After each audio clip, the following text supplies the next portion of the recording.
जय हिंद स्टूडेंट्स।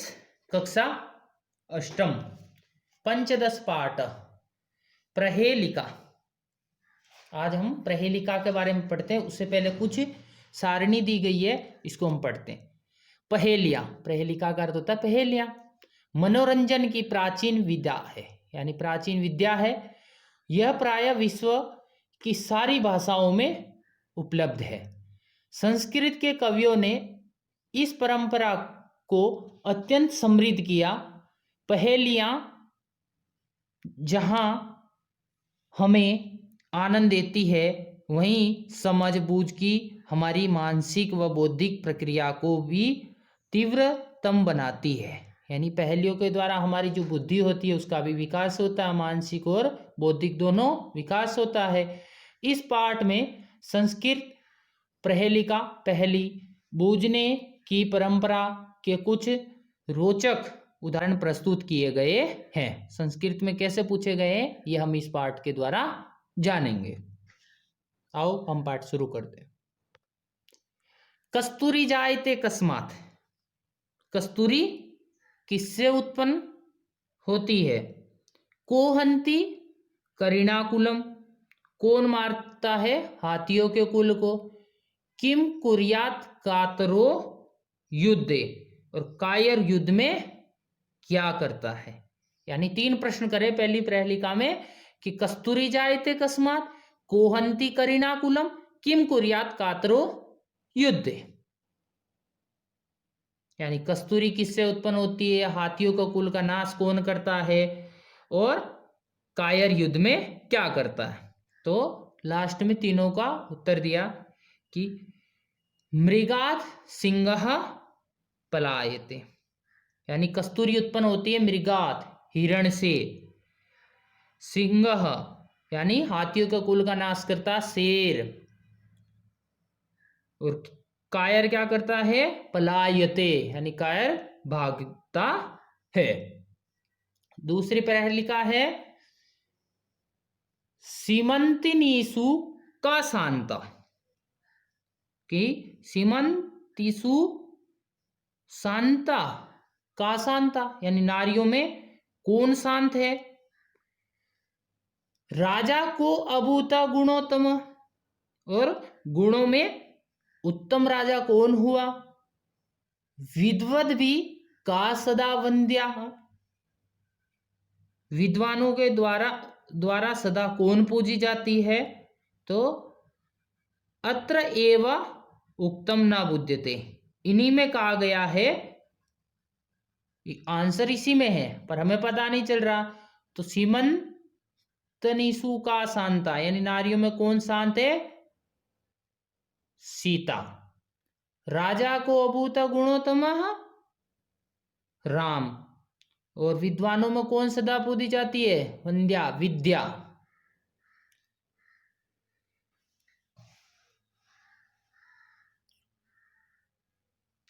अब है तीसरी प्रहेलिका क संजंगान कृष्ण। कृष्ण ने किसको मारा? का शीतल वाहिनी गंगा। वो शीतल धारा वाली गंगा कहाँ है? केदार पोषण रतः। कृषि के पोषण करने में कौन लगे रहते हैं?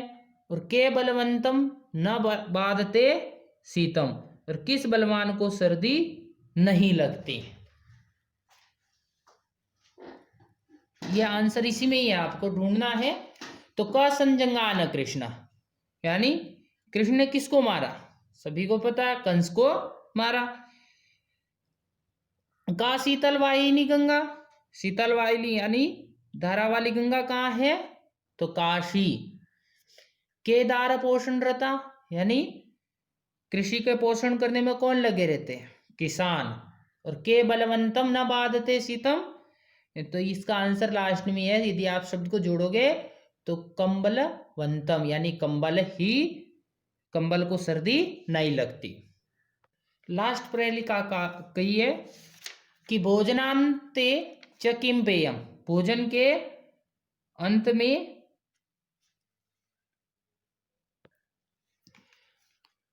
चौथी कही गई है कि वृक्ष अग्रवासी न च पक्षी राज, यानी वृक्ष पर तो रहता है लेकिन वह पक्षियों का राजा नहीं है।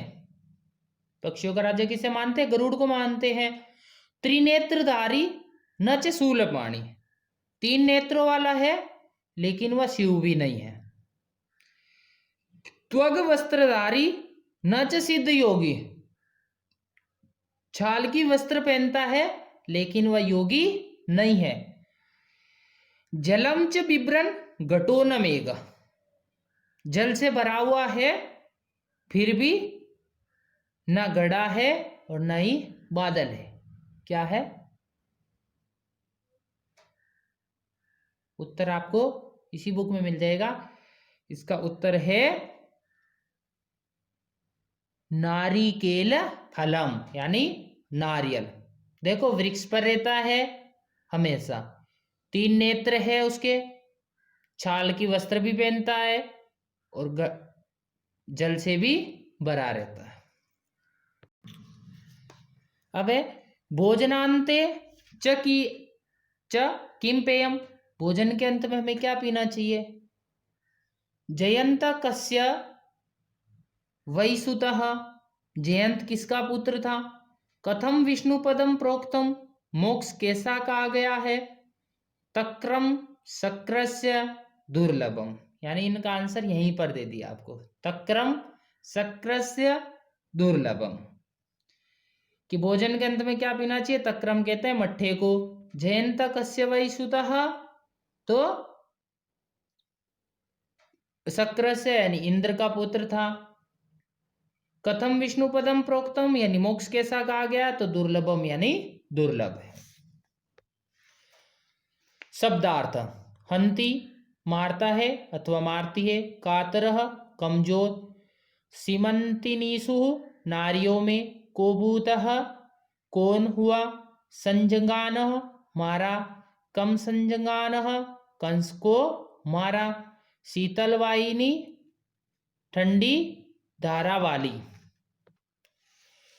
काशी तलवाहिनी काशी की भूमि पर बहने वाली, दार पोषणरता पत्नी के पोषण में संलग्न, केदार पोषणरता खेत के कार्य में संलग्न, कंबलवंतम वह व्यक्ति जिसके पास कंबल है, वृक्षाग्रवासी पेड़ के ऊपर रहने वाला, पक्षीराजः पक्षियों का राजा गरुड़, त्रिनेत्रधारी 3 नेत्रों वाला शिव, शूलपाणी जिनके हाथ में त्रिशूल है, त्वग त्वचा छाल, बिभ्रन धारण करता हुआ, विष्णुपदम स्वर्ग या मोक्ष, तक्रम छाछ मट्टा, शक्रस्य इंद्र का।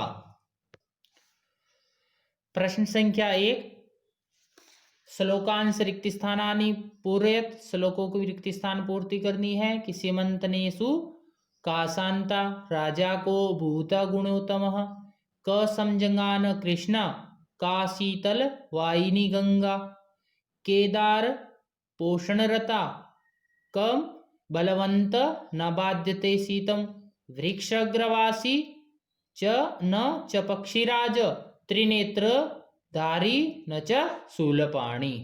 प्रश्न संख्या 2 में आपको श्लोकों को मिलाना है। प्रश्न संख्या 3 है अनुपयुक्त कथनानाम समक्ष आम, अनुपयुक्त कथनानाम समक्षे न इति लिखत। जैसे उदाहरण में दिया हुआ है कि सिंह करिणा कुलम हंति, तो आम यानी शेर हाथियों के कुल को मारता है, तो आम यानी हाँ। कातरो युद्धे युद्धते, क्या कायर युद्ध करता है? नहीं। कस्तूरी मृगा जायते, यानी कस्तूरी हिरण से उत्पन्न होती है, आम यानी हाँ। मृगात सिंह पलायते, ना यानी क्या हिरण से शेर भाग जाता? नहीं। कंस जगान कृष्ण हो, ना। तक्रम शक्रस्य दुर्लभम, आम। जयंतः कृष्णस्य पुत्र, न। जयंत कृष्ण का पुत्र था नहीं।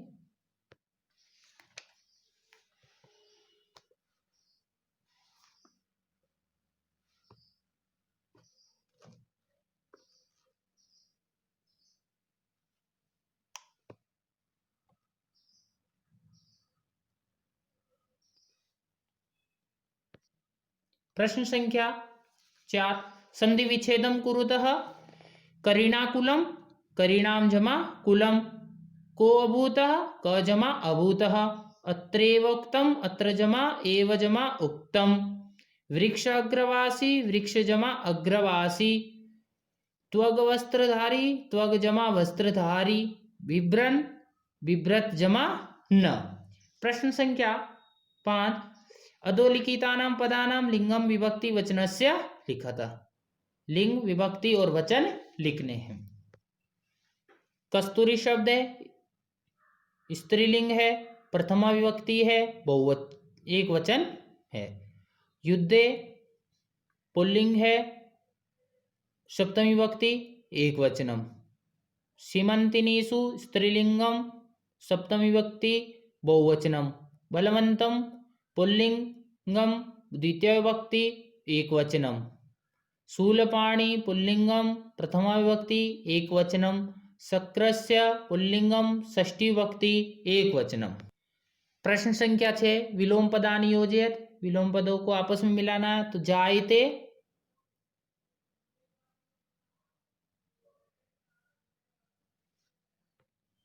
जायते का हो जाएगा म्रियते, वीर का कातरः, अशांता का शांता, मूर्ख का विद्वद्भि, अत्रैव का तत्रैव, आगच्छति पलायते।